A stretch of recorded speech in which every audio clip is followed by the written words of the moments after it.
Hi everyone, it's Liam here from A Shot of Wildlife. In this video, I'm going to talk about 10 non-native species that are living wild in the UK. First up, and possibly the most surprising animal in this video, is the raccoon. Now before you think I'm making things up, there have been at least 18 records of raccoons in the wild since 2014, from the north of Scotland to almost the southern coast of England. These are probably escaped pets or deliberate releases, but as raccoons can survive in our climate and have already colonised much of mainland Europe, this North American native has the potential to become a real issue if they become established here. They are intelligent opportunists and will eat everything from human scraps to birds, amphibians and small mammals. Next up is the midwife toad. These 1.5-inch amphibians are native to most of Europe and northern Africa, but have been introduced to various locations around England and Wales. They are mostly secretive and nocturnal, but the males can give themselves away in the breeding season with their alien sounding beeping call.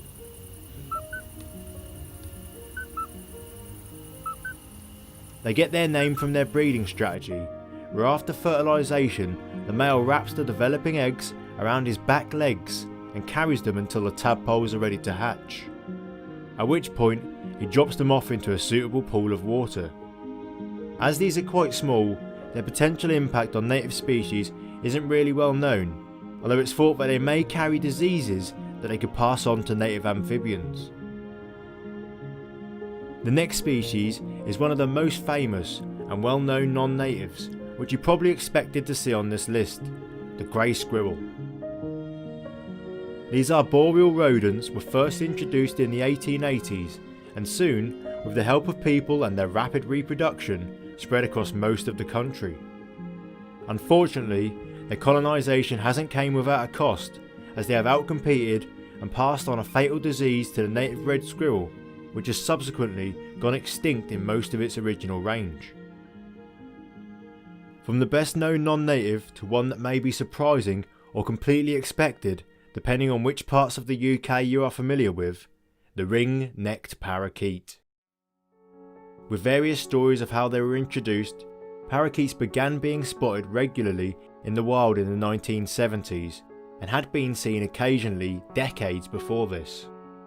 There is now thought to be more than 100,000 of these birds in the country, and their numbers are continuing to rise. They are mainly found in close proximity to cities and large towns, but they are gradually spreading into the countryside, where they come into competition with native species for resources and into conflict with farmers over the damage that they can cause to crops. The next animal on this list is actually two separate species, the yellow-bellied and the red-eared terrapin. Both of these were commonly kept as pets by people who had seen the Teenage Mutant Ninja Turtles films. What started out as 50p sized aquarium-based animals soon outgrew their accommodation and were released to hundreds of sites around the country. They can live for 30 years and seem to do fairly well in urban ponds and freshwater streams, and thankfully they haven't been recorded as successfully breeding here yet. If the climate continues to warm, this might happen in the future, at which point the terrapins could pose a massive threat to freshwater invertebrates and fish. Speaking of fish, our next non-native is the king carp. These were brought to the UK by monks in the 12th century and were originally kept in ponds for food. They soon escaped into the wild, and due to a recent surge in popularity for this species as a target for anglers, they have been introduced to waterways around the country. Currently, their main impact seems to be that they can hybridise with the native and endangered Crucian carp, which isn't great. In the USA, where they are much more numerous, they are often treated as a pest species and removed from waterways if caught. The next creature is one that you may have heard about and that has received a lot of media attention, the Asian hornet. These are established in France, and since 2016 there have been 21 confirmed sightings and 12 nests found in this country. All of these were promptly destroyed, but the likelihood is that these winged predators will eventually colonise this country. Although they may seem menacing to humans, their real impact is towards bees and other pollinating insects. They often wait outside of beehives to snatch the bees from the air as they leave. Next up is another well-reported and impactful animal, the American mink. These relatives of the badger and the polecat were brought to the UK to be reared for their fur, but soon escaped into the wild and were first recorded breeding here in 1956. Over the coming years, they were unfortunately released by activists who wanted to protect them from the fur trade, but this bolstered their wild populations and they quickly spread across the country. As they colonised, they nearly wiped out the native water vole and had a massive impact on many other species. Over recent years, there has been a programme to eradicate mink, and in areas where this has been successful, the water vole is gradually recovering and recolonising. From an animal with a massive impact to one which may not have much of a negative impact on native species at all, the mandarin duck.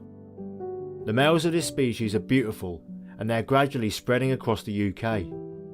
As their name hints, they are originally from Asia and were brought to this country to decorate private bird collections, and surprise surprise, they soon made their way into the countryside.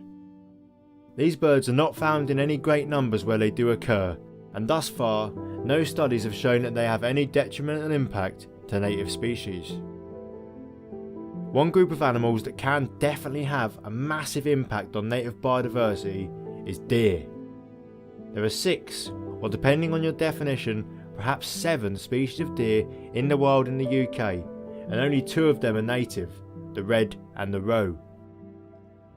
The fallow deer was introduced in the 11th century, the muntjac in 1838, the sika deer came in 1860, and the Chinese water deer in the 1870s. There was also a herd of reindeer in the Cairngorms that were brought here in 1952, but in my mind they are captive and are no more wild than a hill-roaming flock of sheep. All the non-native deer that do live wild in this country can have a negative impact by overgrazing and preventing natural succession in woodlands. Now the mathematical amongst you will realise that I've already covered 10 different animals, but here is a bonus creature that might belong on this list: the coypu.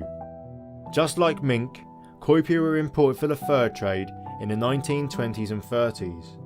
They managed to escape into the wild and colonise the wetland area of the east of England known as the Broads, and by the 1960s it was estimated that there were as many as 200,000 living wild here. They caused massive damage to waterside infrastructure and drainage, and because of this, a campaign was launched to eradicate them. Officially, this was successful, and in 1989 the last recorded wild coypu was captured and shot. However, in recent years there have been anecdotal records from people in the Broads who claim to have seen a large coypu-like animal, but I am less than convinced that something the size of 10 rats could remain unnoticed for more than 30 years. So there we go. Do you think it's possible that there's still coypu living here in the wild? If you do, let me know in the comments down below. Now if you enjoyed this video, you may also like this other British wildlife video, and if you like that, subscribe for more. Thanks for watching, and I'll see you next time.